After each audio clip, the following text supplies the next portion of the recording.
സർവാമഹീ ഖലു മയാ ചരണദ്വയേന ക്രാന്ത തൃതീയമുപകൽപ്പയ ചേത്യഥോക്ത ഭക്തപ്രഭോ പ്രണയമോധ്നെ പദാരവിന്ദം വിശ്വേശ്വരേത്യവദച്യുത നിർഭയസ്ത്വം.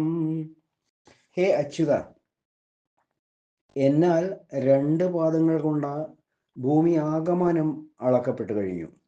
മൂന്നാമത്തേതിന് സ്ഥാനം കാണിക്കുക എന്നിപ്രകാരം അങ്ങയാൽ പറയപ്പെട്ട ആ ഭക്തൻ നിർഭയനായിട്ട്, ഹേ പ്രഭോ, അങ്ങയുടെ പാതാരവിന്ദം എൻ്റെ തലയിൽ വെച്ചാലും എന്ന് അങ്ങയോട് യാചിച്ചു. മഹാബലിയുടെ ധർമ്മബോധത്തെ പരീക്ഷിക്കാനായി അങ്ങ് സത്യലംഘനം ചെയ്തതിനാൽ നരകത്തിന് അർഹനായി എന്നും മറ്റും ചില കൈതവ വചനങ്ങൾ ഭഗവാൻ ബലിയോട് പറയുകയുണ്ടായി. 3 അടി മണ്ണ് വാഗ്ദാനം ചെയ്തിട്ട് അത് മുഴുവൻ നൽകാത്തതിനാൽ സത്യലംഘനം സംഭവിച്ചുവല്ലോ.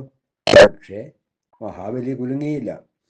ജഗത് പ്രഭുവായ അവിടുന്ന് പാതാരവിന്ദം അടിയൻ്റെ ശിരസിൽ വെച്ച് അടിയനെ അളന്നെടുത്താലും എന്ന് ആ ഭക്തൻ നിർഭയനായി പറഞ്ഞു. തൻ്റേത് എന്ന് താൻ അവകാശപ്പെട്ട സർവവും ഭഗവാന് സമർപ്പിച്ച ശേഷം തന്നെ തന്നെ ഭഗവാന് സമർപ്പിക്കുകയാണ് ആ ഭക്തൻ ചെയ്തത്.